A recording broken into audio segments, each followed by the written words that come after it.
program for this evening's performance by James Whitmore as Harry Truman. You'll appreciate and enjoy the performance much more with the program. Take a program with you. Program. The illustrated program. Program.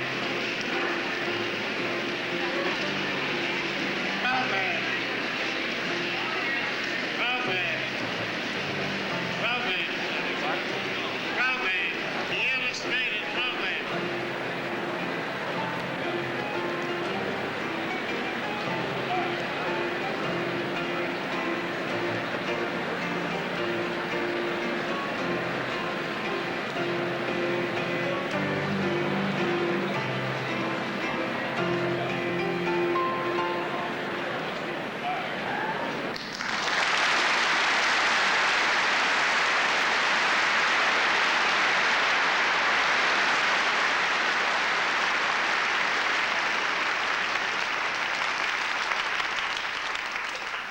And finally,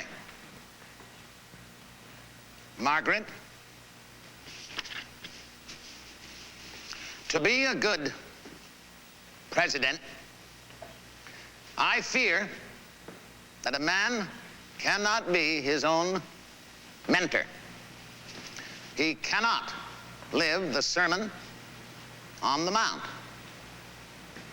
He has to be a Machiavelli, a Caesar, a Borgia, an unctuous religio, a liar, a whatnot, to be successful. So I probably won't be. But I'm having a lot of fun trying the opposite approach. Maybe it'll win. Lots of love, Dad.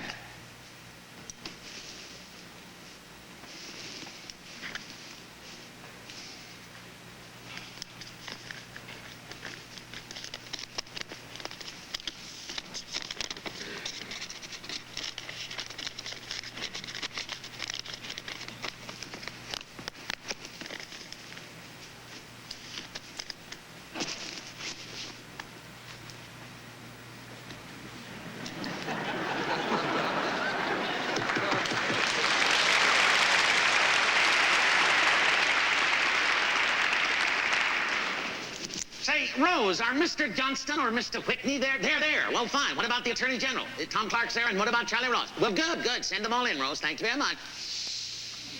Good morning, gentlemen. I see you, Mr. Johnson. You're looking very well, sir. Fine. Mr. Whitney, how are you, sir? Fine. Tom, Charlie, please stand right there. Well, gentlemen, what have you worked out on the proposed settlement?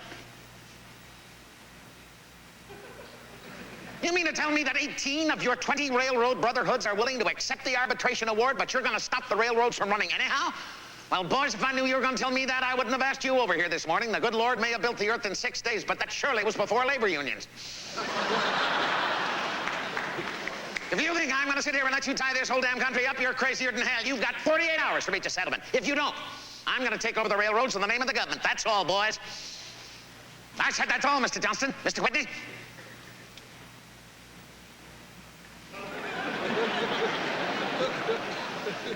Well, Tom, Charlie, what do you think? Well, wait a minute, Charlie. Listen, I know better than you do that their labor unions have always backed me politically, but this is not a case of labor versus management. No, sir. This is a case of a few big money boys in management and the war-rich unions against the government. And I'm going to teach them to exercise some social responsibility. Well, I'm trying to get this country back on a peacetime footing. And I am not going to have the private citizen getting hind hit on this deal. It's got to be fair all the way around, and this damned inflation business has got to stop. I'm going to take the hides off those bastards. And that goes for the National Association of Manufacturers crowd as well. They are not going to stampede me into lifting price controls. But, Charlie, you think we ought to consult some economists, do you? Well, let me tell you something. I stopped into some supermarkets on my walk the other day. And I don't need those economic wizards to tell me that this country's hurting. All you got to do is see how it's buying. No, sir, Charlie, only one way to stop this. And that's a few swift kicks in the right asses.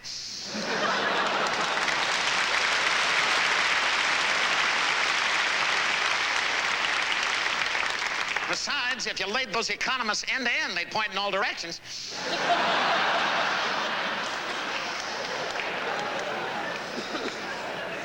I tell you, boys, if we leave this up to management, they'll have prices so damned high that you'll wish you were in the undertaking business.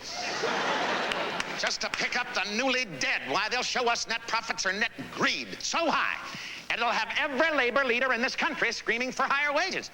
And they'll both be screaming that I'm interfering with private enterprise. Well, it's not going to happen. I tell you, boys, if we leave this up to management, they'll have prices so damned high, the average citizen won't be able to buy anymore. Well, and of course, that's exactly what management wants. Of course they do. They just yell sales lag. And then they lay off a whole slew of workers, and then the unions get panicky and tone down their demands and ask for less money, which is exactly what management planned all along. And then, of course, they give the working fella just enough to get him buying again on the installment plan, I might add. You know, they say that they're for competition, but they're for eliminating competition. And I am sick of this government being filed and flouted and the people bankrupt and ruined. I may have inherited this job, but by God, I'm in charge, and they damn well better know it. That's all, boys.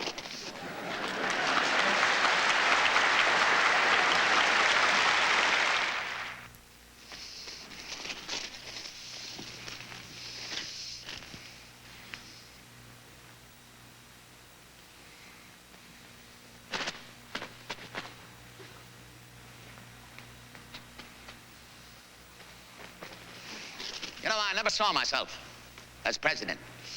I was just in the right place at the wrong time. Lots of folks in this country could do a better job than me, but it became mine to do. And as long as you put me here, you're going to get the very best I've got. I always thought of myself as a very ordinary man. I have no special personal endowments at all, but I don't waste time worrying about what I don't have. I just try to do the best with what I do have. And I certainly don't waste time trying to figure out how to say something or even do it. I think the important thing is to get it said and done. And I certainly don't waste time comparing myself to other men like Mr. Churchill or Mr. Roosevelt. There's no need to do that. Every man on this earth does things a little differently. And in fact, I'll give you an example of what I mean by that. Now, I'm sure you've all heard of the all-time great American snob, the Lady Astor. Well, she was a transplanted Virginian, and she acquired such a strong British accent that even the British couldn't understand her. Let alone stand her. Well, I happened to run into the Lady Astor at some function. I think it was down in Williamsburg, Virginia, and she made some rather unkind remarks about my Missouri accent. Well, I cut her short by saying at least my accent was natural. But Mr. Churchill, the point of my story is Mr. Churchill does things just a little differently. Now, he ran into the lady at some dinner party in London, the kind of party that Winston truly enjoys, and he derives much of his joy from imbibing rather large amounts of brandy. Well, he was seated next to the Lady Astor, and she undertook to give the Prime Minister a little lecture. She said, "Mr. Prime Minister, I think you are quite drunk." Well, Winston looked at her, and he said, "You're quite right, my lady. I am quite drunk, but you're quite ugly, and tomorrow morning I will be indisputably sober."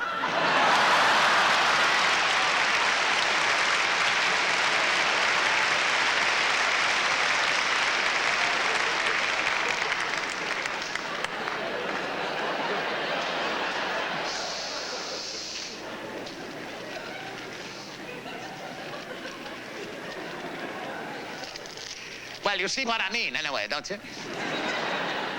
Oh, Herbert Hoover's in town. Now, that's one of the problems with this job I've got. When you leave it, you got to find something else to do.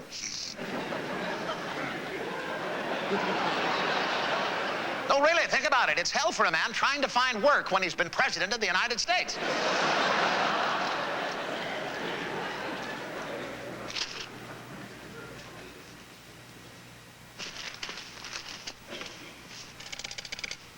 Would you get me the Shoreham Hotel on the line, please? No, just put it through, Hackey. I'll handle it. Thank you very much. Great man, Herbert Hoover, in my opinion, honestly. You know, he did a great job after World War I, feeding all those poor, unfortunate, starving peoples over there in Europe and in Asia, and then we rewarded him with this job. And then the Depression hit, and we all turned on Herbert Hoover, but the Depression was not created by Herbert Hoover. It was created for him. Oh, heavens, and you know, most of us forget that he instituted the Reconstruction Finance Corporation. That was to keep the small businessman going when the big banks turned their backs on him, and of course the banks did. Boy, there's a bunch of crooks for you. Well, they're happy to lend you money when you prove you don't need it.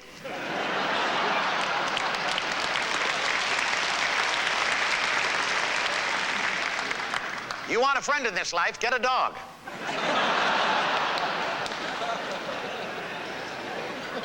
Hello? Shoreham Hotel? Yes, yes. Would you connect me with Mr. Herbert Hoover, please? Harry Truman. Harry Truman. That's, yes, 1600 Pennsylvania Avenue. That's the one, yes. Well, nice chatting with you, too. All right. Mr. President, Harry Truman, how are you, sir? Well, it's wonderful. Oh, all right, Mr. Hoover. This is the president. Better? All right, sir. Well, it's very nice to have you in town, and I thought I might come up and see you this afternoon. Well, you feel you should come down here? All right, sir. May I send a car for you? Well, you better will.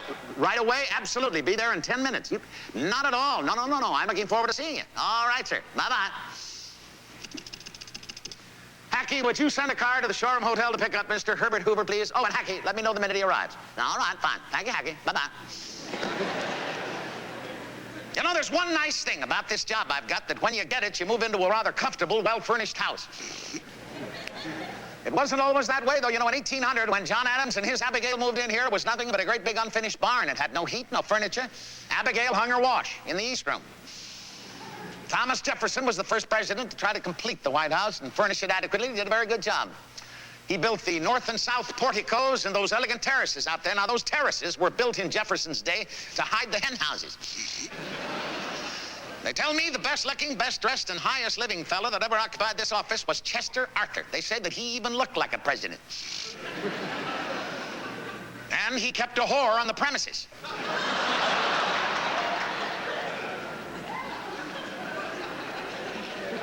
Now, back home, we'd call a fella like that a widower with means.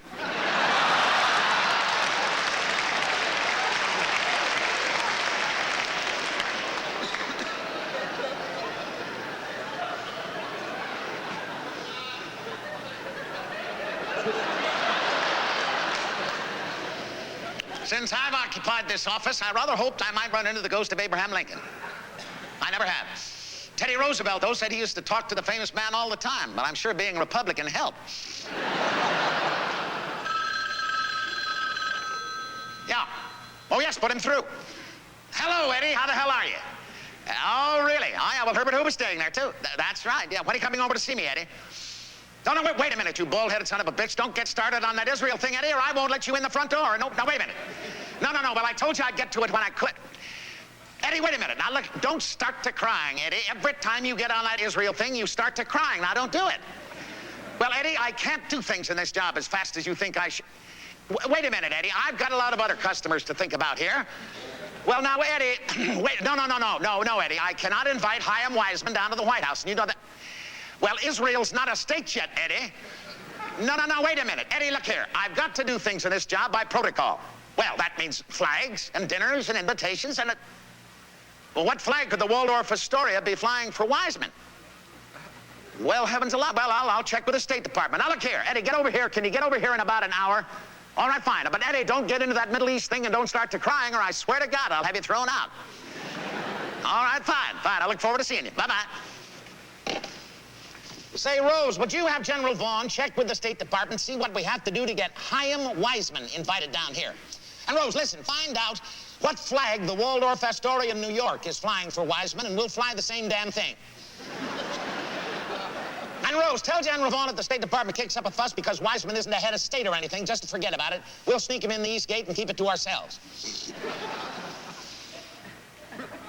You know that call I just got just now was from Eddie Jacobson, one of my oldest friends on the face of this earth. He and I went bust in business many years ago back in Kansas City. But that man Jacobson is what I believe this country really is all about. He is always looking to do something for somebody else, even though Eddie might need the help more than they do. I really always believe there's enough for every living soul in this country. If the vested few would just get it out of their skulls, that all benefits ought to filter downward. I really believe one of our biggest problems in this country is that financial control is in the hands of too few.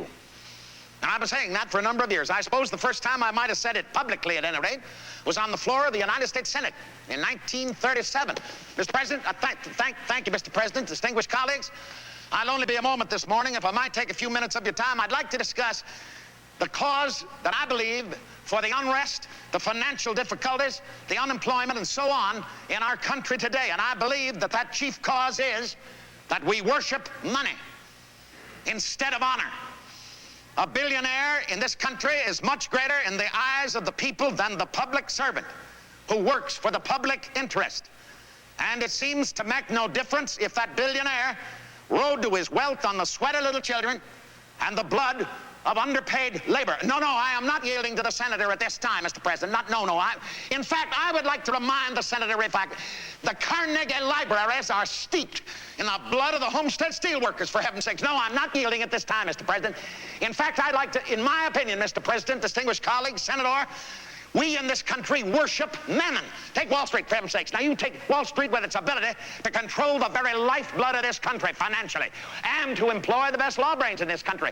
Wall Street has yet to produce one financial statesman, and by that I mean a man who is able to recognize the danger of this bigness of business and this concentration of wealth and is willing to do something about it. Instead, Wall Street still employs the best law brains in this country to serve greed and selfish interest, and I tell you, there's going to be a settlement one day. Because there's going to be one unnecessary depression too many, there's going to be one receivership too many. And the people are going to demand a settlement because they can stand just so much. In my opinion, Mr. President, distinguished colleagues, we are building in this country a Tower of Babel. I yield the floor to the senator.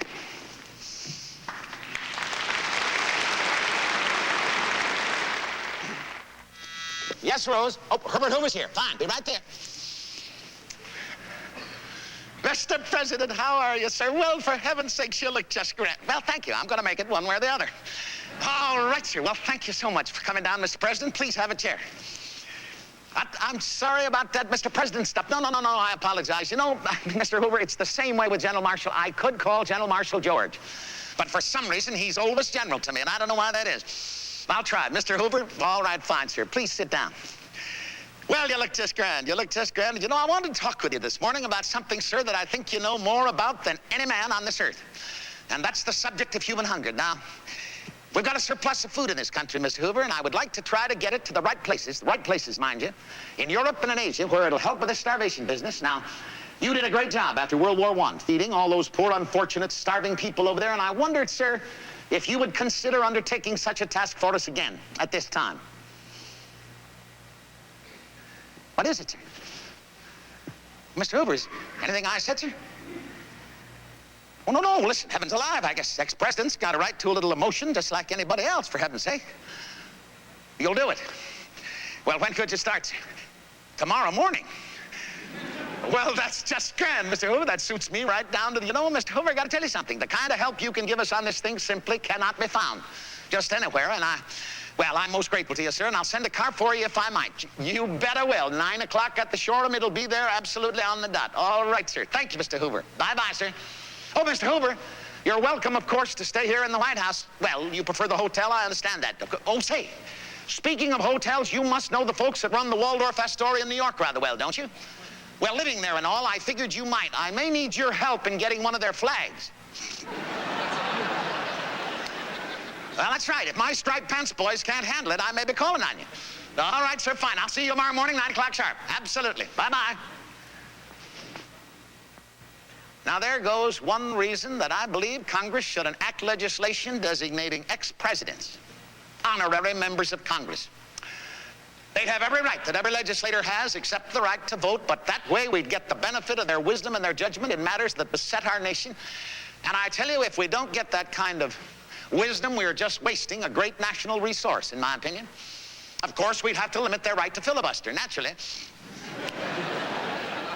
Especially if they were of the opposition party. But you know, if us old birds ever got to filibustering, you'd have to have a pulmotor and a physician in attendance. You know, it's amazing to me what this job of mine does to doctors. It seems to me that a fella no sooner takes his hand off the Bible than every doctor in the country is just dying to get down here to be the president's personal physician. I got a man to take it who didn't want the job at all, named Wallace Graham, Dr. Wallace Graham, and I only got Wally because I promised him that he'd have all of Walter Reed Hospital to operate on. I was ailing. One time I was ailing. Now, it wasn't anything serious at all, but it was ailing, and the word must have gotten out. Because Wally Graham got a call from a very famous doctor, a fellow named Chevalier Jackson. Maybe you've heard of him, Temple Medical School, Philadelphia, Pennsylvania. Well, anyway, Jackson had become famous because he invented a thing called a bronchoscope. Now, it's nothing more than a tube that you stick down people's throats and search around in their chest area. But he told Wally that he just had to get down here immediately and give me what they call a bronchoscopy. Well, Wally didn't want to insult the eminent doctor, so he put him on hold in the outer office, came in and told me. I said, did you tell him what my problem was, Wally? He said, I didn't have a chance, Mr. President. The man is practically on the plane down here. So I had the call transferred into me. Dr. Jackson. Yes, Harry Truman. Oh, well, I'm going to make it, Doctor, one way or the other. Say, Doctor, I know you're a busy man. You'd probably like to get the story from the horse's mouth. You would? All right. I don't know how you fellas work, but I'm sure before you start on a journey, you'd like to know where you're going. Yes, you'd like to have that tube of yours pointed in the right direction, would you?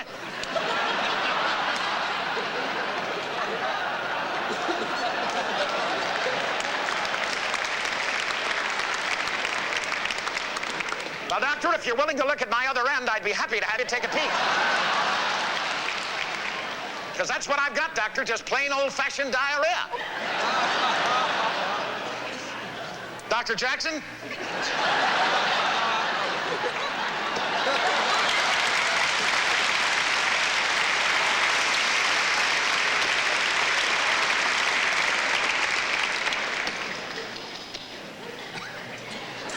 We never heard from the eminent doctor again. You know, I suppose that the president that suffered the most intense physical pain in this office would have had to have been Thomas Jefferson. Jefferson experienced excruciating migraine headache all the time he was in this office. But of course, Jefferson had a great psychological problem. He had a conflict between his heart and his mind. He was always in conflict with what he'd written in the Constitution, because during his presidency, he did virtually nothing to eliminate the institution of slavery, which he, of course, was fervently believed should be abolished.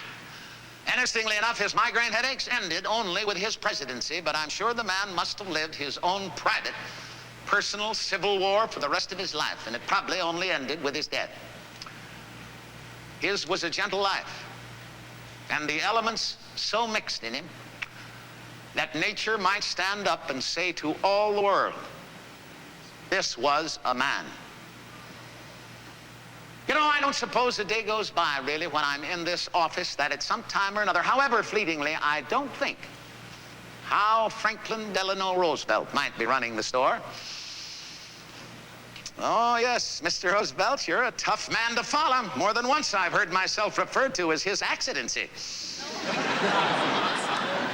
How do I like the job? Well, the pay's pretty good, and there's certainly lots to do. Of course, no matter what you do, there will always be some son of a bitch who won't like it. But it's the hottest kitchen in the world, I'd expect. Cigarette. Well, I don't use them myself, but I must have some here for visiting ex-president. Yep, here we are. You know, my Surgeon General tells me that these things may be causing lung cancer. That's right, lung cancer, and a lot of other things they say that are killing people these days. No, that's right. It can't hurt you now, can it?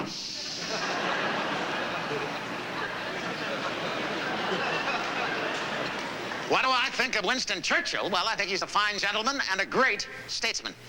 Stalin? Well, that's a little different cup of tea. I will say this for Uncle Joe, though. He is a most industrious, conscientious, and creative liar. Oh, well, I met him at Potsdam. As you know, I got all decked out in my preacher coat and my high hat and my low hat and my hard hat. And, well, hard hats are mandatory when you're negotiating with the Russians. Now, when I got to Potsdam, this is kind of interesting. I learned the atom bomb worked when I got to Potsdam, and I told Stalin about it. And he just shrugged his shoulders like he'd known about it all along, which the son of a bitch probably did. Well, no, I didn't know we had the damn thing until you left us. No, then Secretary Stimson came in and briefed me on it. And after I got to Potsdam, I learned it worked. I told Churchill about it. He said we had to use it immediately. It would end the war. And my military people said we could save over 1 million casualties on both sides if we did not have to invade the mainland of Japan. Options? Didn't have any options. We just dropped the first bomb. We heard nothing. We dropped the second one, and they capitulated. Did it bother me? Well, Mr. Roosevelt, let me put it to you this way. If I had to do it again tomorrow, and I thought it would end the war, I would do it again without batting an eye. And I'll tell you something else. I have been waiting very, very patiently for somebody to apologize for Pearl Harbor.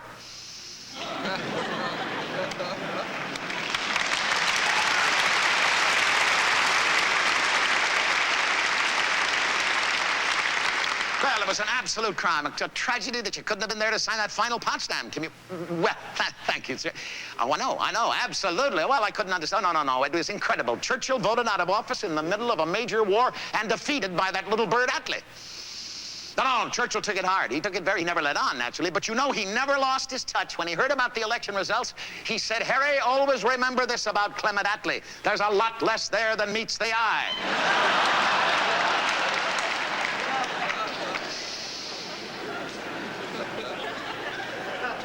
Well, I said he'd always seemed like a modest little guy to me, and he said, well, he's got lots to be modest about. Am I going to run again? Hell, I haven't run yet. You know, sometimes the pressures in this office get just a little borderline. And when that happens, I try to get home to Independence, Missouri just as quickly as ever. I believe it's the isolation in that office that makes me feel that I've lost all touch with people. I have no idea what they're thinking. I don't know what their needs are. I don't know what they want. And I try to get home and kind of let my hair down, put my feet up, do a little quiet thinking, that's all. Sort of, well, I suppose, just pull things down to their proper size. Of course, when I do get home, very often I do a lot less pulling than I do pushing this blamed lawnmower. Hello, how are you? All right. Well, nice to see you. Yeah, well, it's nice to be home on such a lovely Sunday. All right, fine. Good.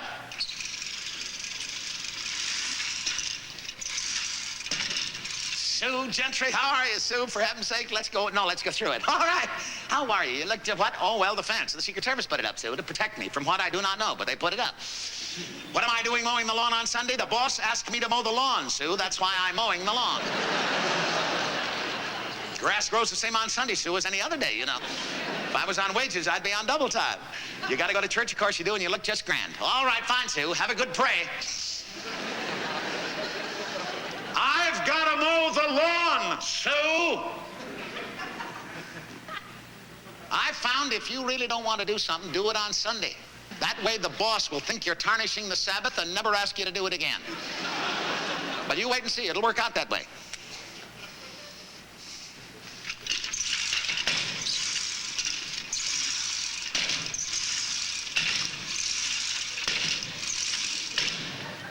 Well, it takes time.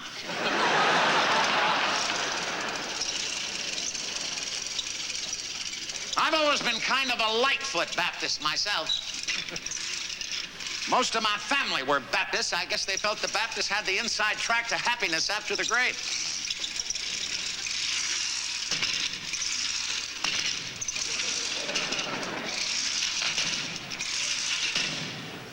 They must have the radio on.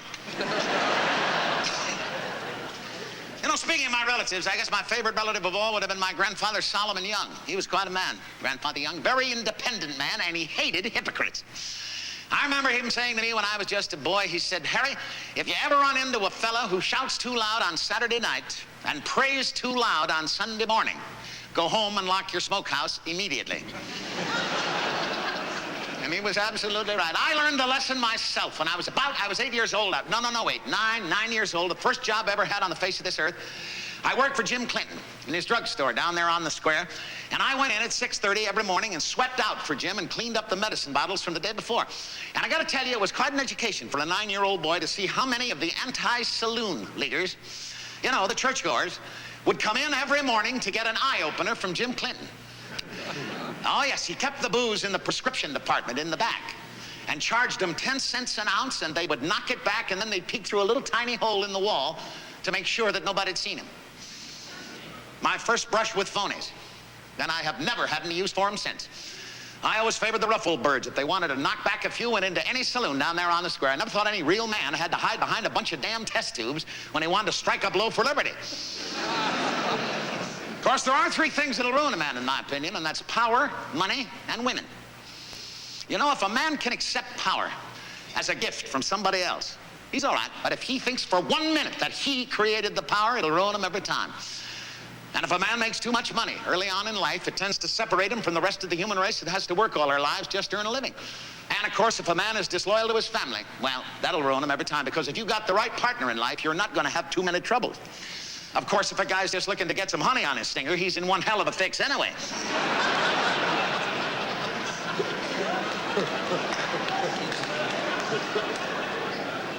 Well, now, wait a minute. On that last one there, you read your history and you'll find out I'm right on that one. I've had to wear these glasses ever since I was 10 years old. I had a rather bad case of diphtheria, and I was never very athletic. Almost ruined my eyesight. Never played much in the sports at all. Now, the boss was the tomboy in the family. Now, Bess used to play ball with all the kids. They never let me play. I had to umpire. And Bess could out-whistle any kid on our block. I'm going to tell you something now that is not generally known. Bess was shot put champion of Independence High School.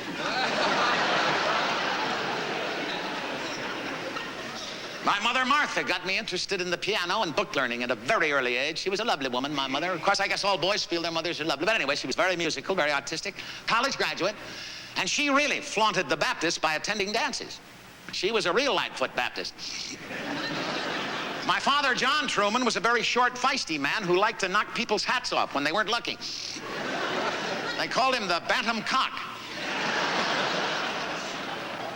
He had absolutely no use for book learning on this earth. He quit school at a very early age, and he announced to his father that he was going to become a mule trader. And Grandfather Truman said it wasn't a very lofty thing for a boy to aspire to, but if he had his heart set on it, to go ahead. And always tell the truth and nobody'd believe him. My mother wanted me to attend college, as well, I wanted to more than anything, but I couldn't do it, that's all. My father suffered from some rather bad financial setbacks, and I had to go to work. Timekeeping for the Santa Fe Railroad and bookkeeping for some, I believe the lady is maybe about to deliver me from my bondage. Yes, Bess, what is it, boss? What? I embarrassed your mother. What's up? What's out for the more, darling? What? How did I embarrass your mother, dear? Well, but you asked me to mow the lawn, Bess. Well, all right, no, I'll stop right now. I don't want to embarrass your mother, absolutely. Oh, dear, she's on the warpath, is she? Oh, heavens, Bess, she's not on that again. Oh, why don't you just, Bess, I'm going to run. If I can't beat Tom Dewey, for heaven's sake. Oh, wait a minute, Bess, would you try this approach with your mother? Would you tell her that not only am I going to run, I'm going to win? Will you try it? All right, please, dear. I'm sorry that I embarrassed her. Absolutely, Bess. Watch out for the more. All right, dear. I'll be in very shortly. Thank you very much, boss.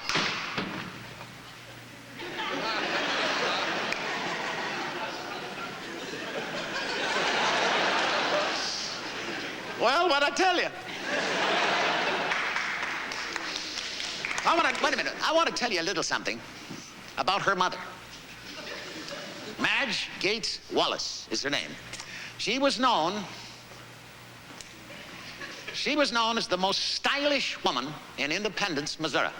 And her father, George Porterfield Gates, amassed a rather sizable fortune milling Queen of the Pantry flour.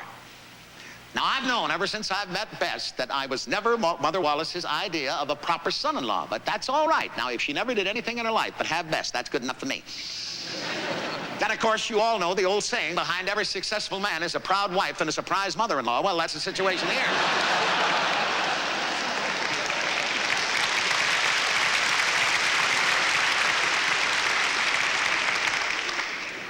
But I'll tell you, she's a pistol, though. Really, she is a pistol. Well, no, honestly, she's got a mind of her own. Oh, I'll never forget. As long as I live, the first time Mother Wallace saw this fence that the Secret Service put up around her house. Did I tell you that this is her house? Oh, yeah. Well, it's Mother Wallace's house anyway. Bess and I have lived here ever since we were married. But the first time Mother Wallace saw this fence, I tell you, the manure hit the fan. I tell you, she said nobody. Nobody. I don't care, she said, no government, no president, nobody is going to put up a fence around my house without my permission. Well, she finally simmered down, but I tell you, every time Mother Wallace goes through that gate, this fence cringes. You know, I once asked my Secretary of the Treasury, John Snyder, what this fence cost, and he told me $1,500. That seems like a lot of money, doesn't it? But let me tell you, a man in my job could get rich. I mean rich, if he really wanted to. Oh, yeah. But I learned a long, long time ago that when you play ball with the money boys, you pay. They don't. You pay. But I don't want you to get the wrong idea. Now, listen, I've done my share of favors for friends down through the years, just like any other influence peddler in Washington, but I never got anything for myself out of it, and I'll tell you something else. No man can get rich in politics unless he's a crook. It cannot be done.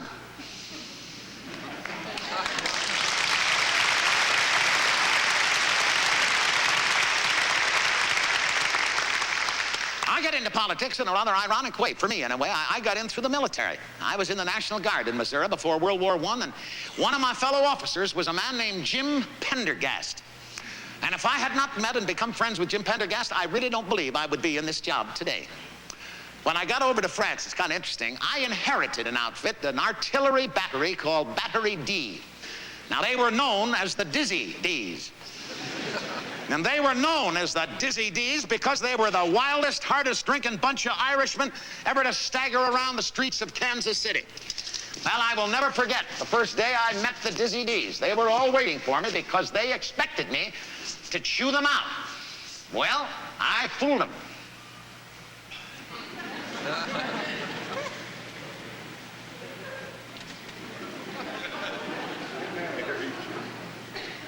Dismissed. Except the non-coms.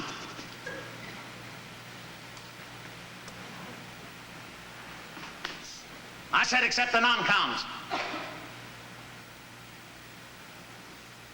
Well, boys, they tell me that your outfit is known as the Dizzy D's. Well, the D has surely got to stand for dumb. Because that's sure in hell what you are. All you've done since you've been in France is drink, fight among yourselves, and go to Mass. But I don't think there's a real fight in this outfit. Wait a minute, boys. Goddamn, I don't have to get along with you boys, but you sure in hell have got to get along with me.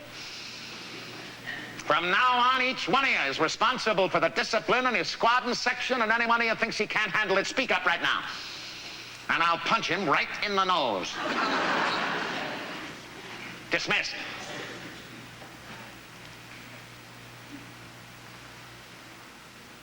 We got along.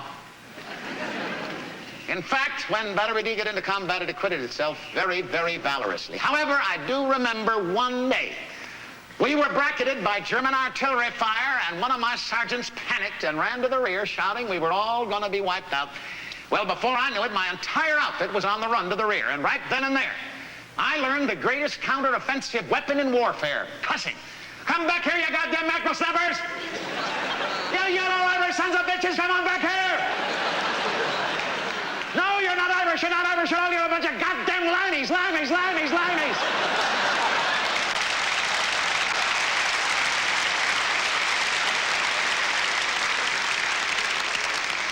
Go on, you yellow limey bastards, crawl out of the Queen's penny. Yes, I'm talking to you, Walsh, and you, O'Neill, and you, Terrell. No, boys, don't come at me. There are the crowds. Get on the guns.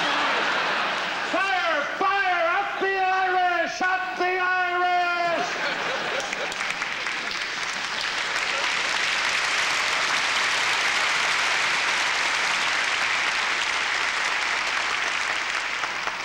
We called that the Battle of Who Run.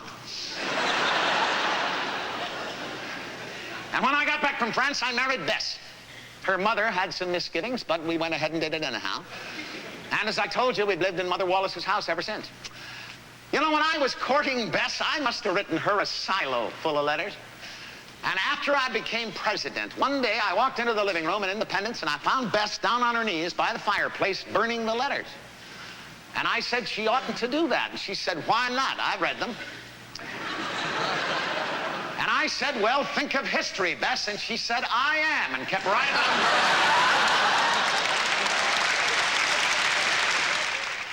I've been back from France about 2 days when I ran into Eddie Jacobson on the streets of Kansas City, and we shook hands and agreed to go into business together.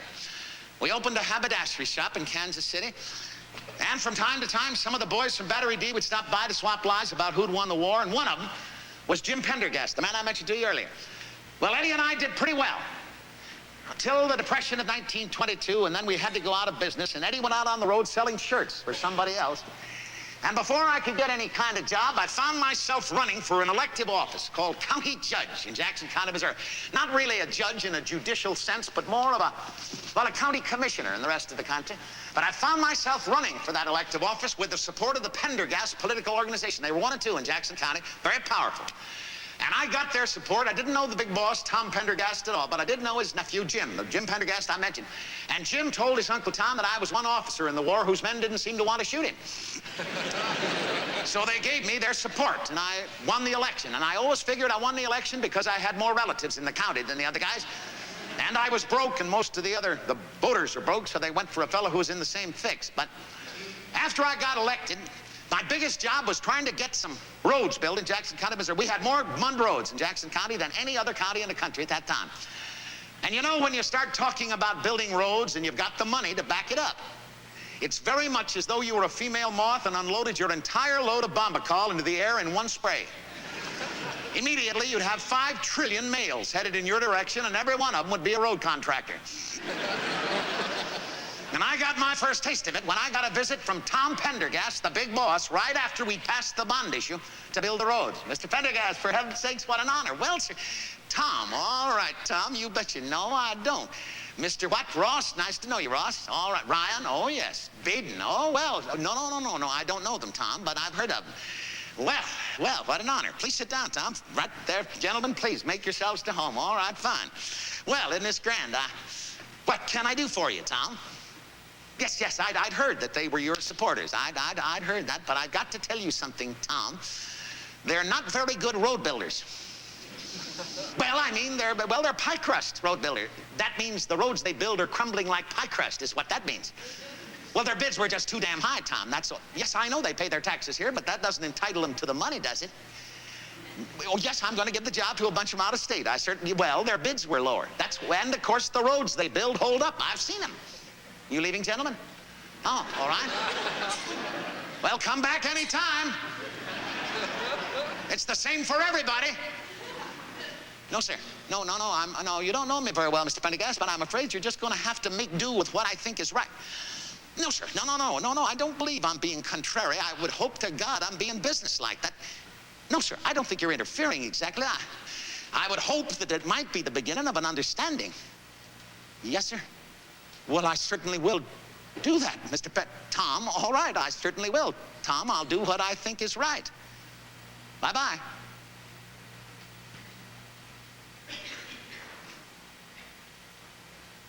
Shortly after that, it came out that Pendergast was a secret partner of those 3 men, and he had lost a considerable amount of money by my decision. But he never interfered with my work at that time or at any other time, even when he was in deep trouble and needed help desperately. And that happened in 1939 when he was indicted for income tax evasion, sent to prison. And his entire political organization fell apart, and it couldn't have come at a worse time for me, because in 1940, I had to decide whether I was going to run for another term as United States Senator. I had just completed my first term, and I wanted to more than anything on the face of this earth. I really believe the happiest years of my political life were spent on the floor of the United States Senate. More than that, I really believed that I had accomplished some good work for the common people of the state of Missouri. And I became convinced that I had accomplished something for the common folk of Missouri when I found out that every metropolitan newspaper in the state, save one, was opposed to my re-election.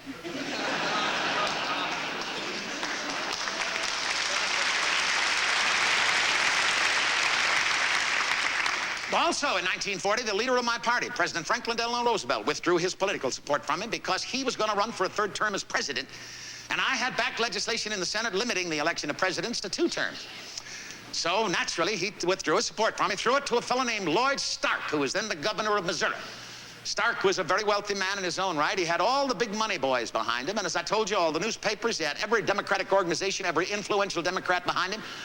And I obviously had 2 choices. I could fold my tent, steal away, forget about politics for the rest of my life, possibly, or I could get off my butt and do something about it, and I chose the latter course. I sent Roosevelt a wire, and I said I was going to run if I got 1 vote, mine. But I needed more than that. I knew that, certainly. I thought I might get labor. Now, I had been instrumental in pushing through some rather good pro-labor legislation in my first term as senator, and I thought the boys might remember and be grateful. But I needed more than that. I needed every single vote I could find. And you know, it seems to me that every man, politically, maybe personally too, I don't know, but it seems to me, certainly politically, that every man before he dies should finally stand up and say what he really believes in. Of course, if it can be practical at the same time, well, so much the better. Because at that time in the state of Missouri, we had about 2 million mules, and each one of them was worth about $90 apiece. But at the same time, we had 245,000 Negroes. And some people thought they weren't worth anything. Well, they were wrong. It was wrong, and I said so, and I did it on the courthouse steps of Sedalia, Missouri, June 15th, 1940.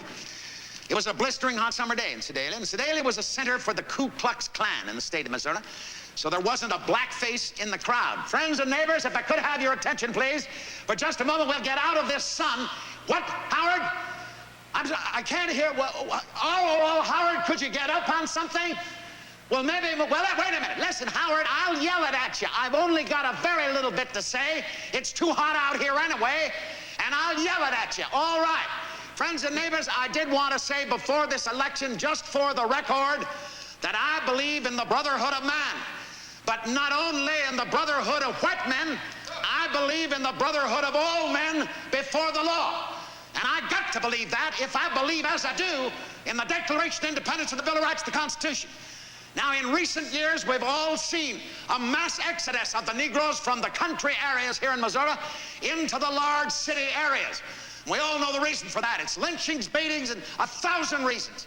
But the point is that when they have gotten to the large cities, the Negroes have been virtually ignored by the authorities. They're pushed into segregated slums. They barely have the necessities of life afforded them. And I believe as free men, they're entitled to more than that. Now, wait a minute, mister.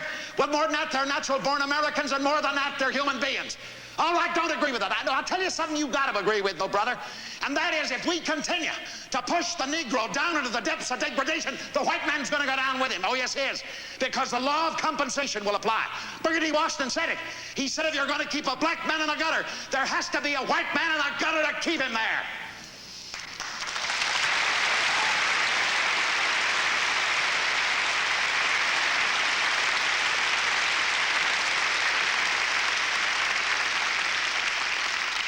I won that election by 8,000 votes. But you know, we've made some progress since those days in civil rights. I believe that. But I also believe that the Negro in our society still has to walk too fine a line just to survive. I remember an old Negro back in Grandview, Missouri, many, many years ago. He told me that he'd gotten a bottle of booze from his boss, and I said, "How was it, John?" He said, "Just about right, Mr. Chairman." I said, "What do you mean, just about right, John?" He said, "Well, if it was any better, he wouldn't have given it to me. If it was any worse, I wouldn't have drunk it."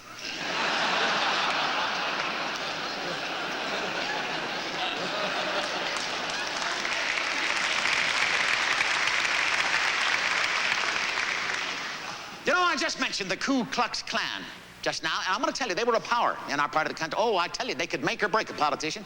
Very often, they figured very prominently in my campaign in 1924. Now, they were a rough bunch. Of course, they were only rough when they were in a bunch. Oh, yes, well, they were racist. They were congenital racists, and I always believed that their philosophy was the absolute ultimate in vulgarity. This, of course, was their shield. Behind this thing, they felt safe. This, of course, is a torch. We all know its purpose was to give man light, but in their hands, this torch very often was the witness to lynchings, beatings, and murder. A bunch of the Klan boys came to see me, in fact, just before the election in 1924. They came to my office, and they said they had a problem with me. They said they understood that my grandfather, Solomon Young, was a Jew. But they said they were willing to give me dispensation on that. If I would join them, they said they would support me in the coming election.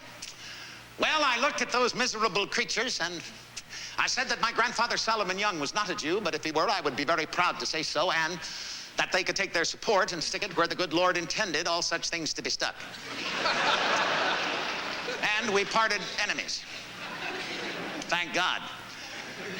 You know, when a man stays in public life long enough, I guess he's got to expect almost anything to happen to him, but I think you've got to draw the line when your life is threatened, and it came to that because the Klan threatened to kill me. Now, Bess and I had just had our lovely little Margaret, and so naturally we both were very upset about it, but I knew in my heart there was only one way to handle the thing, and that was head on. And so the boys were having one of their Klan powwows up at Lee's Summit, Missouri, and I thought it might be just the place to confront them. Now, I wanted to go alone, naturally, but my friend Eddie Jacobson insisted on going with me. And I've got to tell you, it was a very courageous thing for Eddie to do, because Eddie, of course, was one of the things the Klan hated most on this earth. Eddie was a Jew.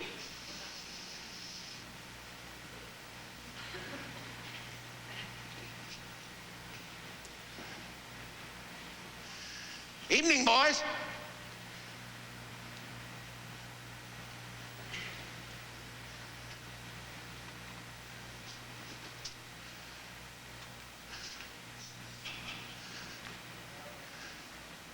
understand that some of you threatened to kill me. Well, if you want to take your lives in your hands, let's have a go at it right now. So you're the boys that are going to tell me that I can't hire a Catholic or Negro or Jew or whoever you don't happen to cotton to, huh? Well, be informed, kin, you got to know that is pure, undiluted bullshit. Because I'm going to hire anybody I goddamn well please, boys. Those jobs are for all the people and not just a few hooded bastards like you.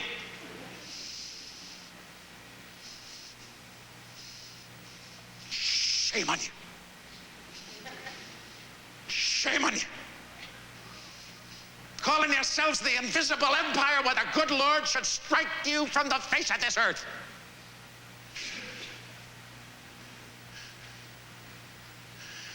Well, I'm going to leave you. Chosen people. But wait a minute. Before I do, I want to tell you what Eddie Jacobson said on the way up here. Eddie said whoever organized your courageous gang had to be a Jew, because only a Jew could sell you silly idiots a $1.95 nightshirt for $16.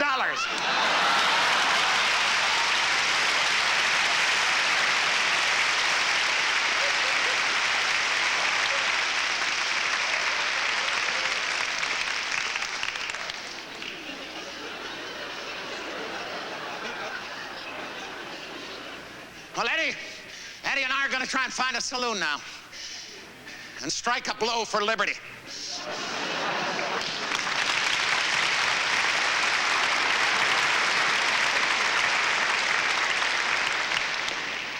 I lost that election. Oh, they beat me. They beat me. But you know, I was never prouder to lose anything in my entire life. Now, there's the whistle that was the envy of every kid on our block. She doesn't put the shot anymore, but she's still got to come with her whistle, doesn't she? That's my signal to stop jawing with you on this lovely Sunday morning. I'm going to have to go in now. The girls are going to give me an earful, but it sure beats cutting grass.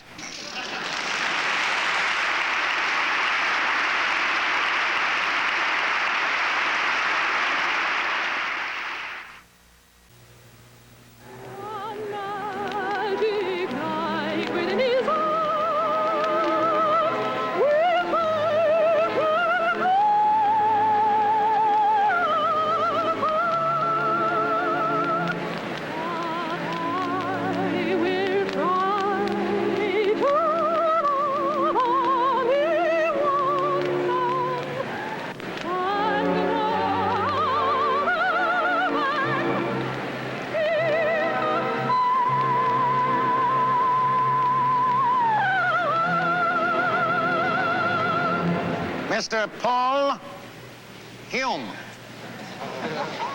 Music, critic, Washington Post. Mr. Hume, I have just finished reading your lousy review of my daughter Margaret's concert last night. And I have come to the conclusion that you, sir, are an 8-ulcer man on 4-ulcer pay. When you write such poppycock as that, it shows conclusively that you're off the beam, and at least 4 of your ulcers are working overtime. I hope to meet you. When I do, you're going to need a new nose, lots of beefsteak for black eyes, and perhaps a supporter below.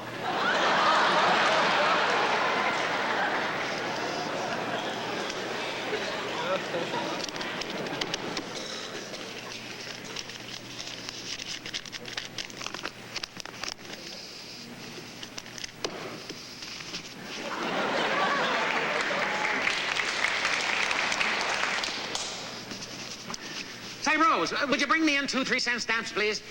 No, Rose, I don't want any lectures on my franking privileges. Just bring me in the stamps. Oh, and bring your book. Bring your book, Rose. Thank you very much. Well, this is the kind of morning that starts out with all the right things happening to make it all go wrong. First thing this morning, I got the communiques from Korea. And we're doing very, very badly over there. Then I had to tell Margaret about the death of our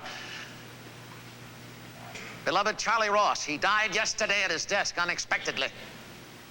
And he was Margaret's most special and most beloved friend. And when I tried to announce it to the press, well, anyway, then this damn thing. You know, it seems to me these critic fellas are just a little rough sometimes. When I was a father before I became president, I'm going to be a father when I leave this office. So that's the way it's going to be, Mr. Hume, you son of a bitch. No, Rose, not you, for heaven's sakes. Come here. Thank you, Rose.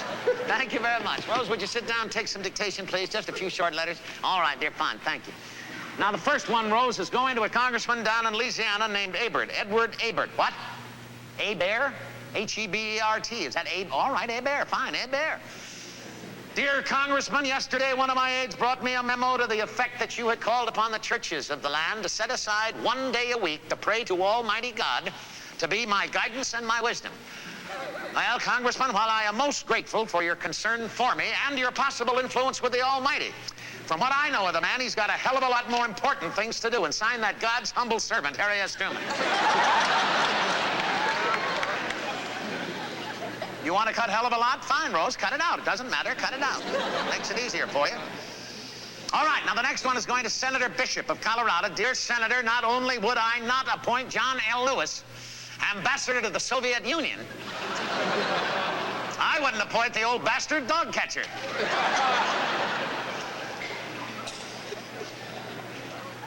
Don't you want to cut old bastard, Rose?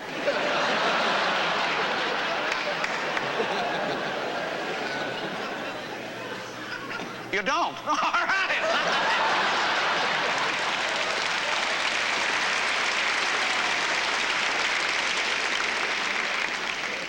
You want to cut dog catcher? Well, how about Attorney General? That'd be worse. All right, fine. Say, oh, Hackey, I'm sorry to keep you waiting, but would you get me Sam Rayburn on the line, please? Yeah, that's right. Yeah, thank you, Hackey. Say, suppose there's a story going around about me these days. It says that some old party hen is supposed to have cornered Bess at some party and said, Mrs. Truman, isn't there anything you can do to get the president to stop using the word manure? And Bess is supposed to have replied, it took me 40 years to get him to use that word.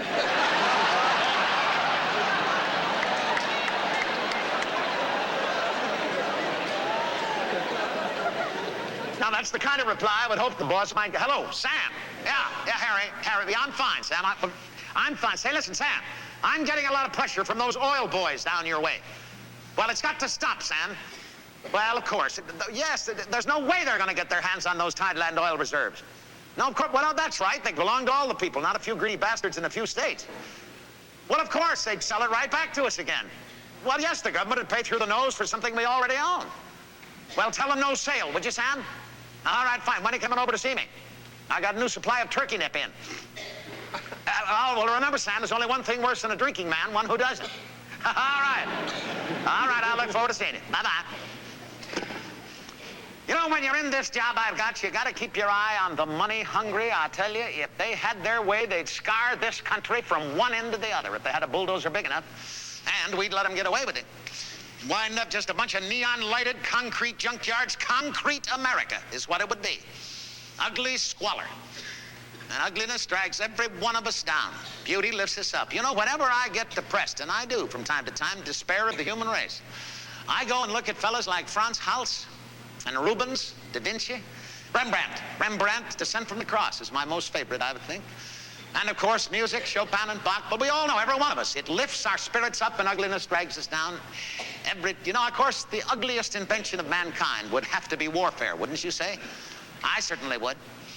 Of course, you know, in wartime now, it's bad for everybody, but presidents are not immune. They not only catch hell from the enemy, they catch it from their own generals. I certainly caught hell from one of my generals. He could never seem to get it through his bulletproof head that as Clemenceau once so very wisely said, war is much too serious a matter to be left to generals. Of course, Lincoln had his problems, all presidents do, but Lincoln had particularly, had 5 of them. One of them was McClellan. You remember McClellan? Very interesting man, General McClellan. McClellan had been a president of some Illinois railroad before the Civil War, and Lincoln, as a young lawyer, worked for McClellan. And when Lincoln became president, McClellan simply could not get it through his head that Lincoln was no longer an employee of his. In fact, McClellan acted more like the president of the United States than the president did. But McClellan suffered from conceit, of course, which is God's gift to little men. course, Lincoln was much too big a man to be troubled by McClellan's fantasies. In fact, he said McClellan reminded him of the fellow whose horse got to kicking around and got his hoof caught in the stirrup. And the man looked down and said, look here, you want to get on, I'll get off.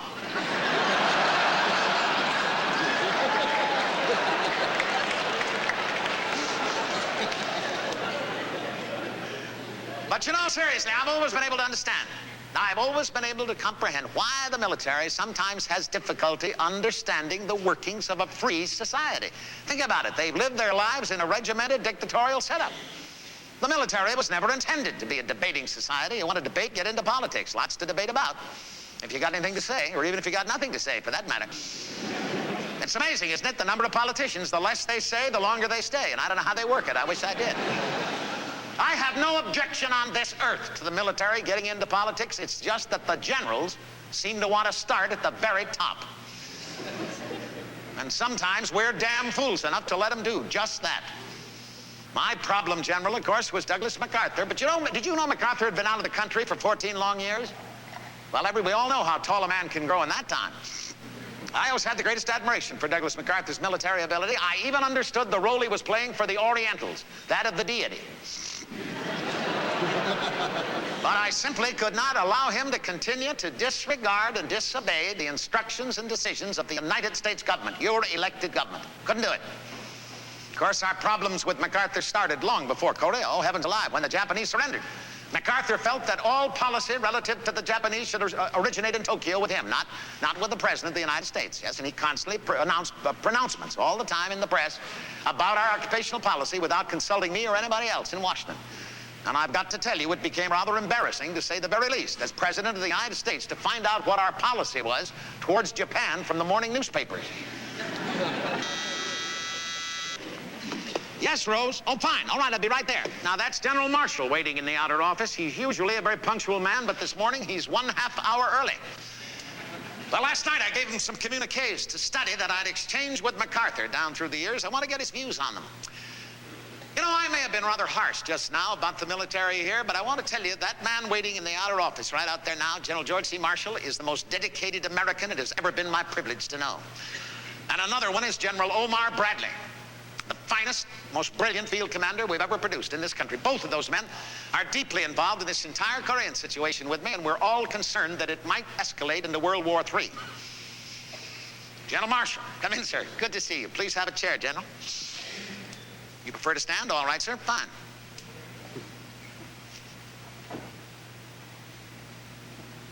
Well, General, yes, I agree. They are incredible indeed. I'm glad to hear you use that word. I could not agree more. Atchison. Well, Atchison says we've got to let MacArthur know who the President of the United States is. Once and for all. Simple as that. Harriman? Well, Harriman agrees. Yes, I know. It's all through every one of those communiques. Force is all the man seems to want to employ. You know, General, I think that Mark Clark said it to him best. Mark Clark said that force did not mean shooting the works, but rather to see that the enemy attack failed. Yes, sir, I know. You said that you would have fired him 2 years ago if you'd known then what you know now. What about General Bradley? Well, General Marshall, would you ask General Bradley for me right now? Would you do it, sir, and let me know? Thank you very much, General, and let me know immediately. All right, thank you, General Marshall. Let me know. You know, I have no idea on this earth how we got to this pass with General MacArthur. Really, I guess 100 times in my mind I've said, what did you not do that you should have done to try to get through to the man and make him understand? I even flew 12,000 miles to Wake Island when I wanted to see MacArthur because I felt it was absolutely essential that we clear the air between us. Of course, when I arrived at Wake Island, MacArthur's plane was circling the island waiting for me to land first. Oh, yes, well, he was a play actor. He said that he had some mechanical difficulty with the plane, but I knew what he was up to, so I told my pilot to tell his pilot to get the damn thing on the ground. And they did. His mechanical difficulty cleared up rather miraculously, and he was waiting for me when I arrived. But as I say, the man was a play actor. There he was, waiting for me with his battered cap and his big sunglasses and the big pipe and the unbuttoned shirt. But you know, I've never believed in dressing a man down in front of people. No matter what a man's done wrong, if you take his dignity away from him, he's got nothing left. So I suggested that MacArthur and I take a walk along the beach, alone. You know, General, I really don't much care what you think of me. Wait a minute, as Harry Truman. But, General, what you think of me as President of the United States does concern me because, God damn it, General, that's what I am. Hold it. Now, General MacArthur, I was elected to this post by the folks back home, and they expect me to be the boss, and by God, as long as a frog is a reptile with edible legs, that's what I mean to be. Hold it. You've got to stop all this goddamn talk about going into China, General, and this re-involving Chiang Kai-shek is the most absurd thing I've ever heard in my life. Why, his troops couldn't fight their way out of a Hong Kong whorehouse. And I'll tell you, General, if we re-involve ourselves in this damn thing with Chiang Kai-shek and that madam of his, they'll just use it as an excuse to rob us blind again. Yes, I said again, but they've already robbed $2 billion of the $30 billion we've already given them. You didn't know that? Well, it's high time you did, General. And another thing. You have got to stop making these public statements that are inflaming that China lobby back in the States, that McCarthy and Jenner and the little congressman from California. I can't remember his name, but anyway, they've got to be stopped.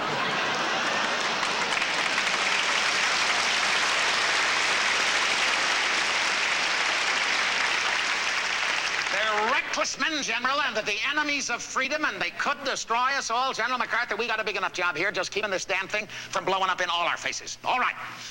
Now, wait a minute. Do you think the Chinese are going to intervene? You don't. You don't think they're going to... But, General, wait a minute. Do you see any massive buildup? You don't see any? Wait a minute. What if they did intervene? You could cope with it. They'd be inviting a slaughter? Well, all right, General MacArthur. That's going to have to do.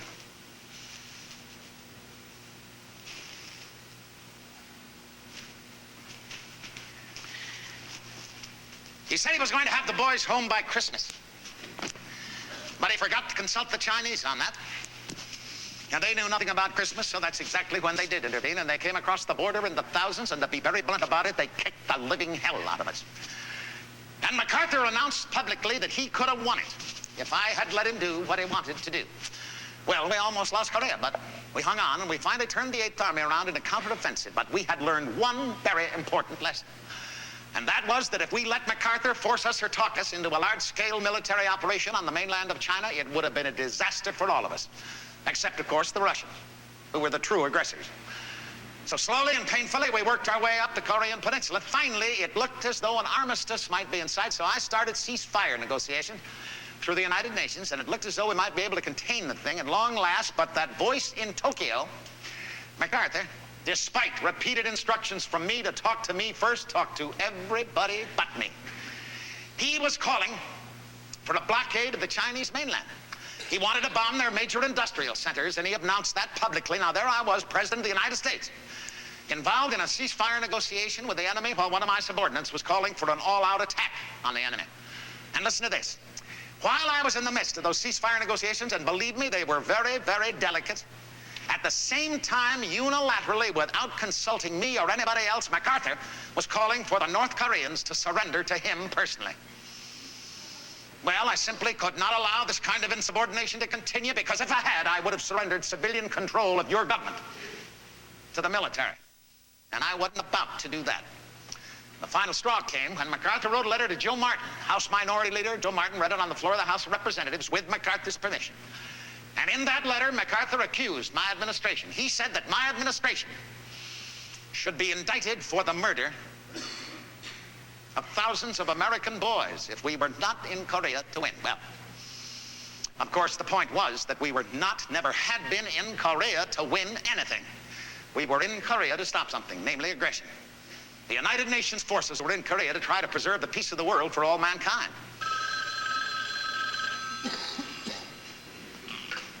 Yeah. Oh, yes, General Marshall. Bradley agrees? All right, fire the son of a bitch.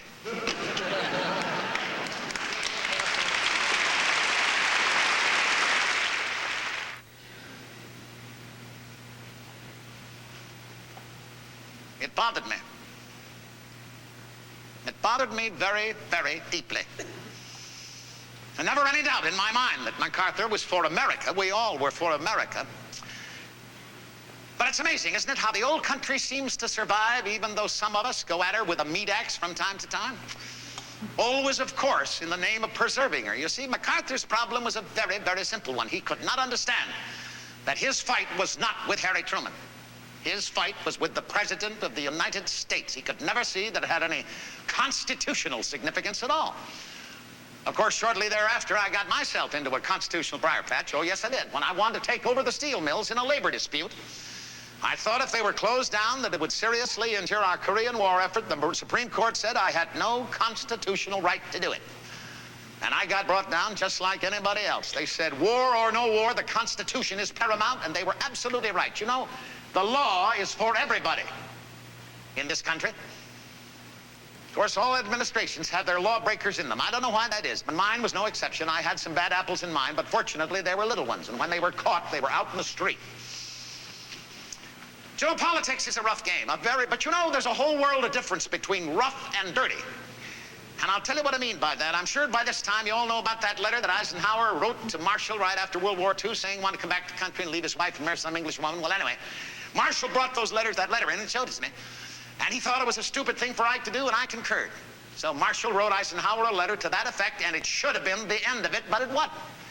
Because in 1952, when Eisenhower finally decided that he wanted to be a Republican and he was going to run for the nomination to the presidency of that party, some of Robert Taft's people, now I never believed for 1 minute that Bob Taft knew anything about this, but some of his people found out about the existence of those letters and they wanted to use them to block Ike's nomination. Well, I heard about it, and I sent General Vaughn over to the Pentagon to see if those letters were still there.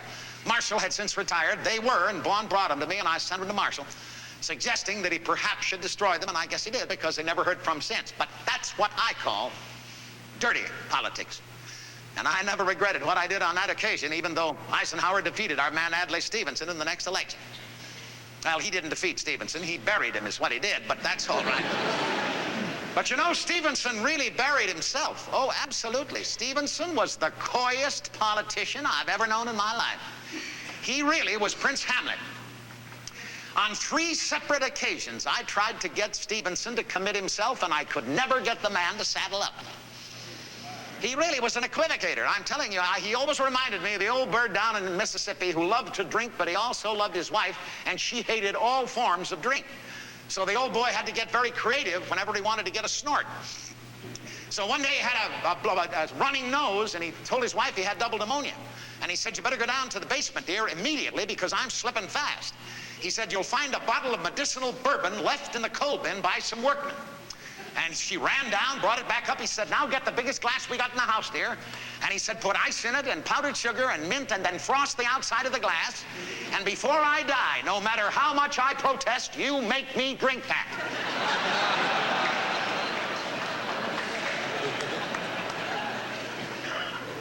Well, we finally got Stevenson to the trough, but we could never get him to drink very deeply.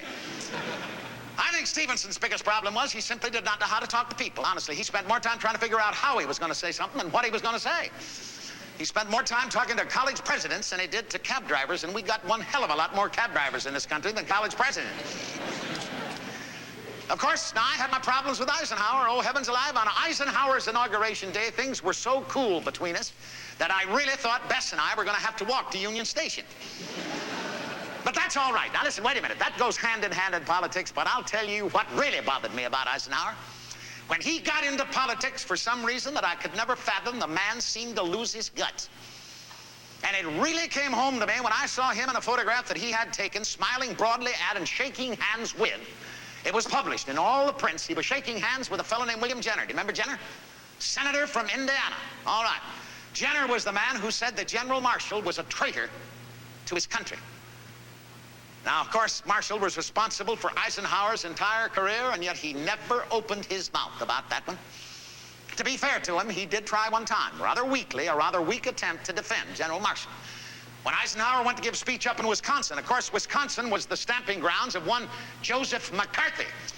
So when I got to Milwaukee, some of McCarthy's hoods got a hold of him, and they induced Eisenhower to delete from his prepared text of the evening a defense of General Marshall. And he'd agreed to do it, and I've kept the words that he deleted in defense of Marshall. Eisenhower deleted this simply to keep from offending Mac the Ninth. All right, now this is what he was going to say, but did not. He deleted this. He was going to say, let me be quite specific. I know that charges of disloyalty have in the past been leveled at General George C. Marshall. I have been privileged for 35 years to know General Marshall personally. I know him as a man and a soldier to be dedicated with singular selflessness and the profoundest patriotism to the service of America. And this episode is a sobering lesson in the way America must not defend itself. Now, he deleted that, Eisenhower did, from a speech entitled Freedom. Never been able to understand it, honestly. Not to this day do I understand how Eisenhower could sacrifice George C. Marshall, a man who I believe to be the greatest American of this century. Sacrifice that man to curry the favor of the worst political gangster we've ever produced in this country, Joseph McCarthy. Of course, I took on that most lamentable mistake of the Almighty's every chance I got. I had to. He said that my administration were men and women with lips of traitors. Now, let me tell you, when you keep your mouth shut when something like that is said, the democratic system is simply not going to work. I had to take the man on. The question was where? And I finally selected the state of Massachusetts. For some reason I could never understand, McCarthy was always very popular in Massachusetts. And when I went up to give a speech in their Symphony Hall up there in Boston, even the Democrats were nervous. They said, take it easy on him. Take it easy on him. Well, let me tell you, when I walked into that Symphony Hall that night, I was determined to give one hell of a concert. Governor, distinguished guests, ladies and gentlemen, it's a great pleasure to be back in the city of Boston tonight, and I hope in the future, if I'm ever out of a job and indigent, that you'll be as warm with your hospitality at that time as you are tonight. However, this evening I would like to deal with some of the fanatics, and in particular one fanatic who has enrolled in the so-called Great Republican Crusade of 1952. Now, this fanatic is using a technique developed by the worst criminal in the history of mankind, in my opinion, Adolf Hitler. It's a technique called the big lie. Now, you all know how that works, I'm sure. It's simply telling a lie so monstrous that it stuns the listener. And then you repeat it over and over and over again until finally, through repetition, the lie is finally accepted as the truth by the listener. Well, the lie that this fanatic is telling on my administration is that we are supposed to be soft on communism. It's a lie. It's a monstrous lie. And I state it tonight unequivocally for the record. However, the threat of communism is very real, not only in this country, but throughout the world. But my friends, that threat of communism must never, ever make us lose our common sense. And more importantly, our confidence in each other as citizens of this great land of ours. I make a pledge to you tonight that if there are discovered to be any communists in my administration, they'll be thrown out, but they will not be thrown out without the due process of law and sufficient evidence, because I still believe in the Bill of Rights of the Constitution. Now, all of this uproar started when a Republican senator, a denizen of the political underworld, named Joseph McCarthy, managed to get his hands, and to this day we don't know how he managed to do it, but he did. He got his hands on some old, meaningless, out-of-date security investigations. And as I say, they were meaningless, they were out of date, they meant absolutely nothing. But this irresponsible man dumped them all into the public record. To this day, he has not been able to uncover one single communist, nor will he ever be able to uncover one single communist, because all the man carries in that bulging briefcase of his is a bottle of booze. And he manages to knock off just about one bottle a day. Now, I tell you, my friends, this man must be stopped, and stopped now, because every one of us in this hall tonight, not one of us in this country is safe from this irresponsible man, Joseph McCarthy. All you got to do is cross him. All you got to do is disagree with him, and he will set out to destroy you with every means that he can find. And as I stand before you tonight, in fact, at this very moment, the reputations of good, decent, patriotic American citizens are being butchered by this man, Joseph McCarthy. And my friends, it is an American tragedy. It is tragic.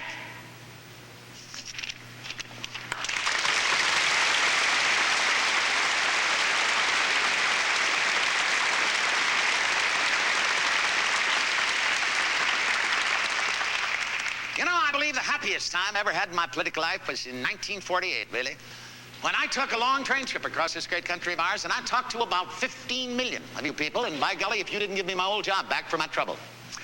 It is a big country. It's a great, great big country. And you know, it always reminds me of the story of the old cowboy that rode his horse all the way from California to New York City. When he got to Times Square, an Irish cop said, "Just how big is this country, Hoot Gibson?"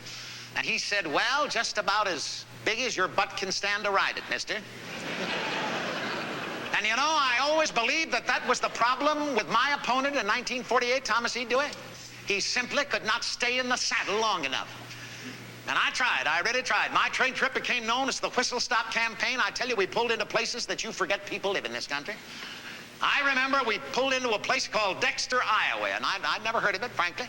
We pulled in there at 5:30 one morning, and there were 96,000 farmers waiting to hear me talk.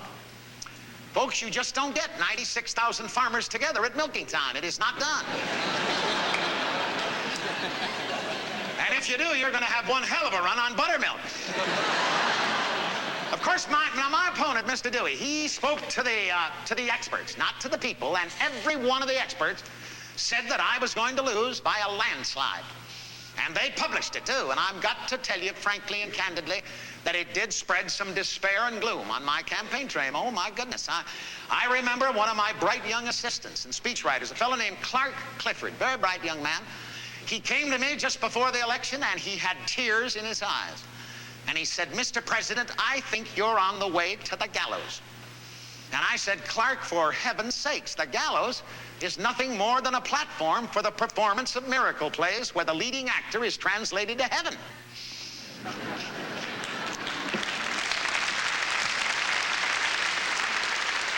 So we kept whistle stopping. Nice to see you. How are you? Good to see you. All right, fine, nice fun. That's a nice looking boy. What, ma'am? I'm sorry, I didn't hear you. Why am I running? Well, I've got to find a place to live, ma'am. Well, we got a housing shortage, and I don't want to be a burden on the community. You know how it is. What? All right, fine. We've got to move on, but before we do, may I say this to you? In parting, I want to pay tribute, very sincere tribute, to the great liberal spirit of this great state of Minnesota. And you know better than I do where that spirit derives from. It derives from a very simple word: faith. Faith first in yourselves, then in each other, and finally, faith in this great country of ours. And you know, my friends, that is the kind of faith that the Republican Party simply cannot understand.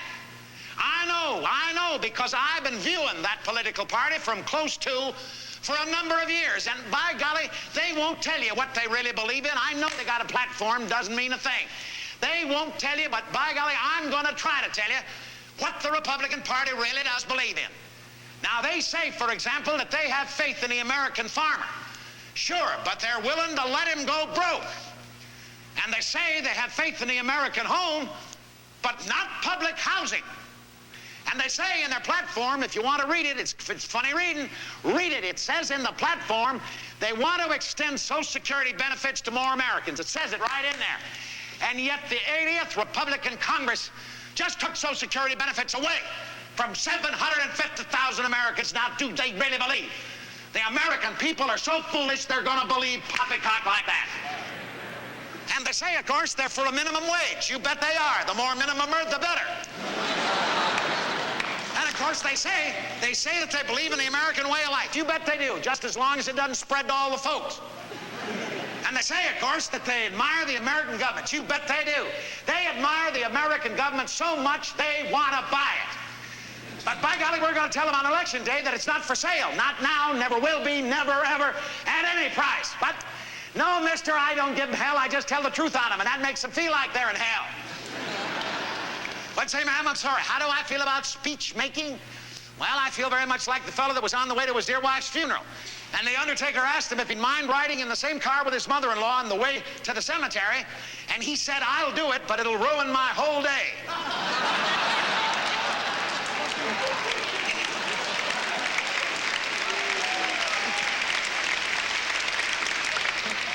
Well, you know what I mean. You know what I mean. What? All right, fine. We've got to go now. How many? 9 more stops before sundown. I want to thank you for listening to me. See you all on Election Day. Jose. Now, on Election Day, folks, don't you dare vote for any political party. You vote for yourselves. You vote for your interests. And that'll wind up being the Democratic Party. God bless you.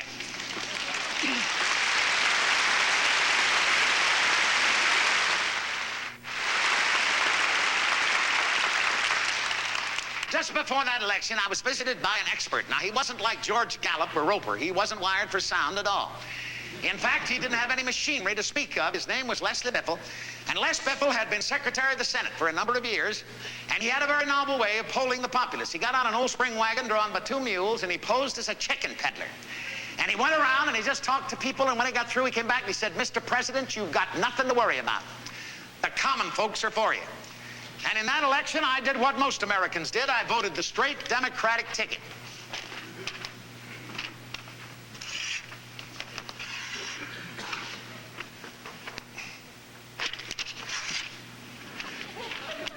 You know, folks, that polling booth right there is the most valuable piece of real estate in this country. And if we ever sell it to anybody for any price, just forget about the whole thing.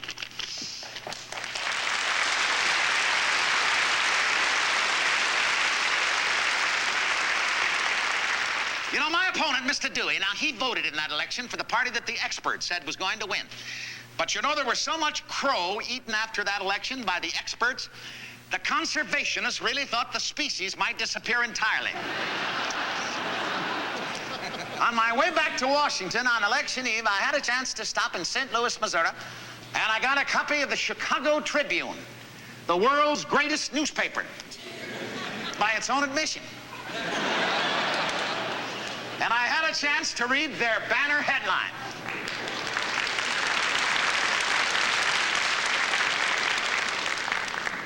You know, my inauguration was very opulent, thanks to the 80th Republican Congress, because they expected Mr. Dewey to win, so they appropriated a ton of money for his inauguration. I tell you, the old town was so full of liquor, if it could have walked, it would have staggered. Just before the election, now, I found out that Mr. Dewey had a victory song written for him that was going to be played at his inaugural ball. He never got a chance to play it. But I heard it, and I must tell you, it's a very catchy little tune. And I'm going to try and render it for you this evening, in the best sense of that word, render. I really wish Mr. Dewey was here to sing it for you, because he has a fine, rich church baritone voice. But you're just going to have to put up with my rather wheezing whiskey Missouri tenor.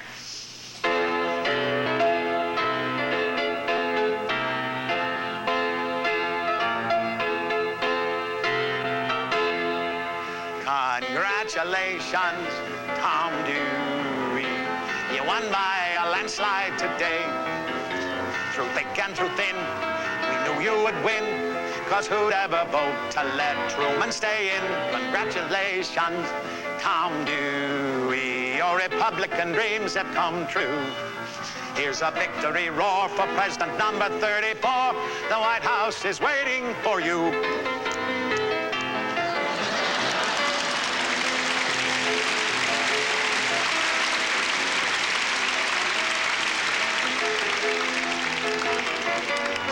Truman saying, congratulations, Tom Dewey. Your Republican dreams have come true. Here's a victory roar for President number 34. The White House is waiting for you.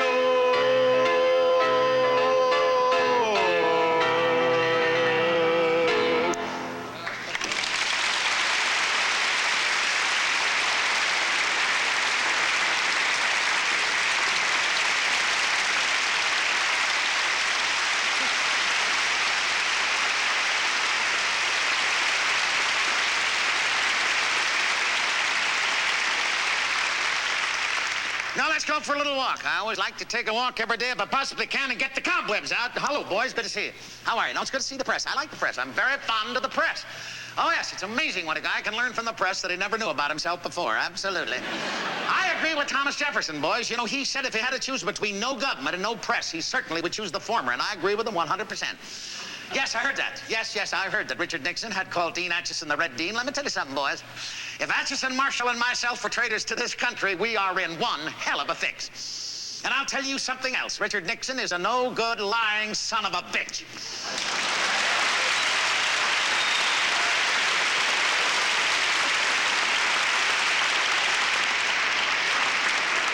Well, he can lie out of both sides of his mouth at the same time. I tell you, if he ever caught himself telling the truth, he would tell a lie just to keep his hand in. What'd you say? What do I feel about Kennedy? Well, I'll tell you as I walk. Could we move, boys? The President of the United States. Got to get through here. We got to keep moving, boys, at 1:20 a minute.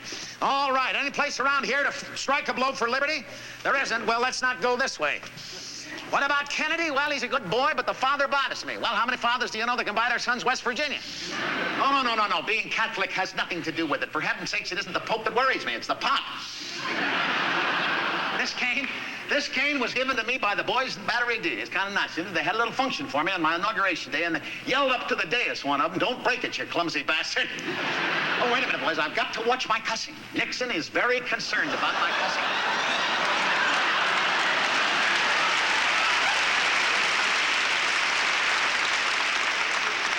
Well, he says some kid might copy me, you see, and then have to have its mouth washed out with bourbon. You know, there's a joke going around Washington now about me, thanks to Nixon. It seems when my first grandchild is born, I'm supposed to say to Margaret, when it gets big enough, I'll teach it how to talk, Margaret. And she's supposed to say, "The hell you will." What was that? I'm sorry, son, I didn't understand. What? Oh, no, this isn't a parade. No, this is just old codger trying to keep his blood flowing. That's all this is. What? Who am I? I'm Harry Truman. Who are you? What? Tim George? All right, Tim, nice to know you. How are you, son? What do I do? Well, I'm President of the United States, Tim. That's right. That's it. No, wait, no, son. I don't run the country. No. A lot of folks are involved with that, Tim. I tell you what I think I really do, son. I think I try to keep this country in some sort of working order so when it comes time to turn it over to youngsters like you, it'll still run. And I hope you'll do the same when it comes your turn, Tim, because it's been going on for 200 years. It's hard to believe, isn't it? Well, it's nice chatting with you, son. Say, listen, if you ever get by the White House, that's where I live, Tim. Well, your parents will know where it is, and if you ever get there, you say hello because I'd like to show you around. All right, boy, nice talking to you. Bye-bye. You know, boys, we got to keep the kids in this country stirred up. We got to keep them enthused about our history and about our future. High school kids are fine, but the college kids bother me. Well, I talk to them from time to time, and some of them seem to think they know it all. And when I talk to them, I try to point out to them it's what you learn after you know it all that really counts.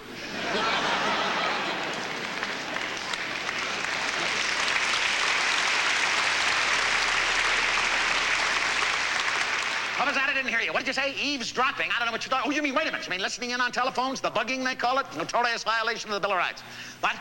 Super government? I don't know. You mean dictatorship? Well, why did you say that? No. Never happened. No, the Constitution will stop them every time.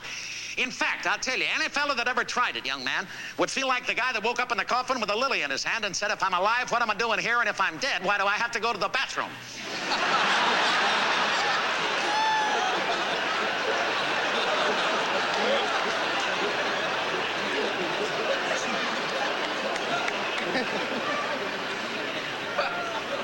Tell you something. There's only one way that could ever happen, in my opinion, and that's if we had a liar in public office. Nothing more dangerous on this earth than a liar in public office, because the people might believe him. But I tell you, if the people ever found a fellow like that, they ought to show him exactly the same amount of compassion that he showed the Constitution. No more, no less. Remember, boys, always do right. It'll gratify some and astonish the rest. Don't ever say anything like that in my presence. Don't you ever say that. No, wait a minute. Hold it. I heard what you said, and I don't... No, listen, wait a minute. This is a great country, young man, and it was built by great people. Do you realize this is the only country in the history of the world ever to hold out a helping hand to all the world's peoples, including its enemies? Well, it happens to be true. And don't you ever say a thing like that in my presence.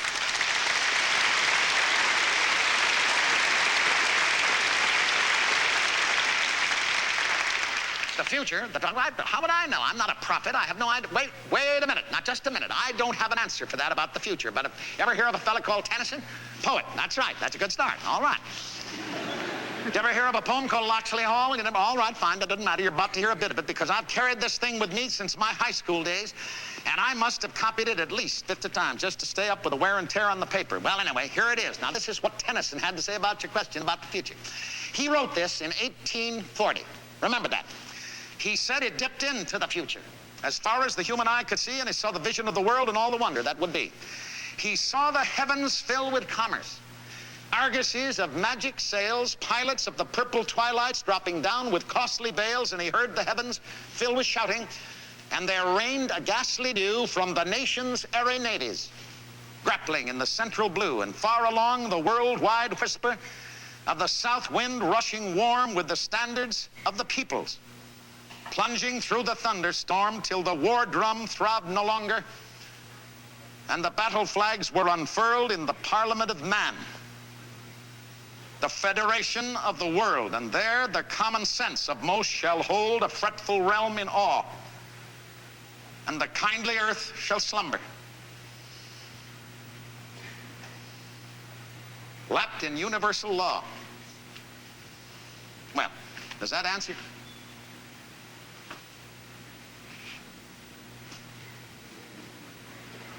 Well, they're gone. Well, at least I know how to get rid of the press now. But I'm glad, because it leaves just you and me alone now, and I'm about to leave this office. This job, this honor that you bestowed on me. You know, one of our founding fathers, Benjamin Franklin, spoke very movingly at this moment. He said that in a free society, the rulers are the servants, and the people are their superiors and their sovereigns, and therefore for the former to return to the latter was not to degrade them, but was to promote them. Well, my promotion is to be one of you. You.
Worldvision, one of the leaders in fine television programming, has introduced the very best in home video entertainment.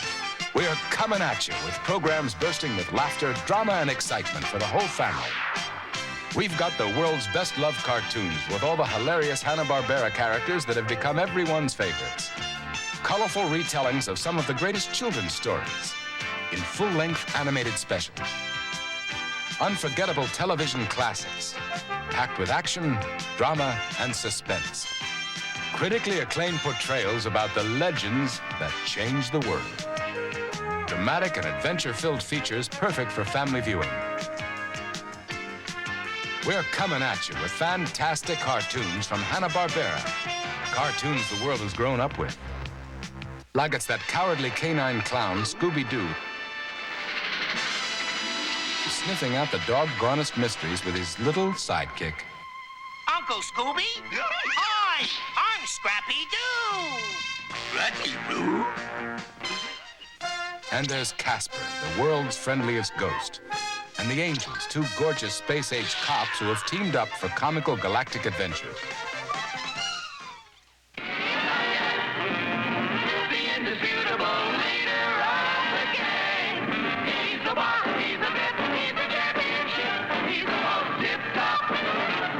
Meanwhile, Meanwhile, fighting for the small piece of the city action, Top Cat and his zany gang of streetwise alley cats are up to their furry ears in crazy antics.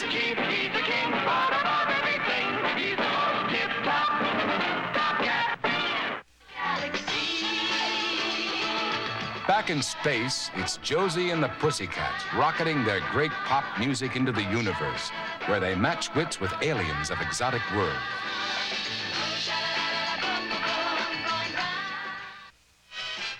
And let's not forget the biggest little hero of them all, the lovable, fearless ant with atomic strength.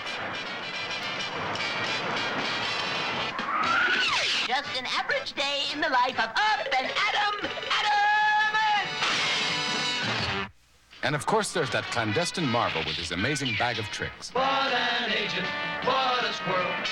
Who is this incredible undercover carrot?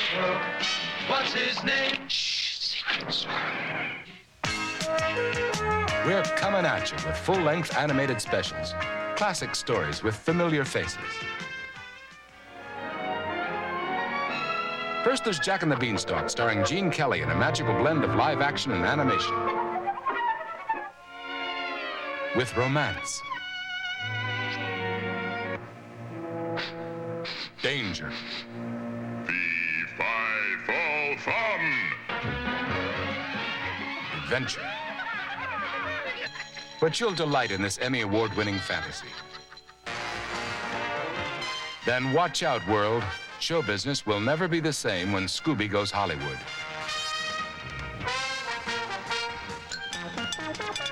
It's Scooby-Doo in his first outrageous TV special. What shall we call him? What do you say to calling him Black Beauty? Black Beauty? A good name. Once prized by man, he is sold to become man's slave. There was a time when I would have stood out from the rest as a champion.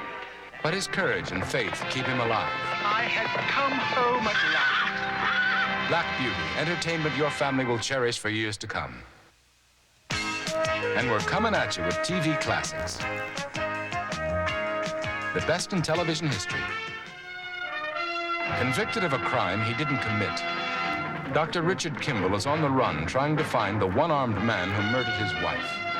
David Jansen stars in this 2-hour conclusion to the record-breaking television series, The Fugitive. And we're also coming at you with outstanding portrayals of the lives of legends. The toughest, most honest, and outspoken man who's ever lived in the White House. No, mister, I don't give them hell. I just tell the truth on them, and that makes them feel like they're in hell. James Whitmore gives a highly acclaimed performance as President Harry S. Truman. Give him hell, Harry. And we're coming at you with the best in star-studded and explosive feature films. 5, 4, 3. 2 astronauts witness an unexplained disaster in space. How is it, Steve? And their answer lies hidden in Hangar 18. Keep the lid on Hangar 18. And the government will do anything to stop them from finding out.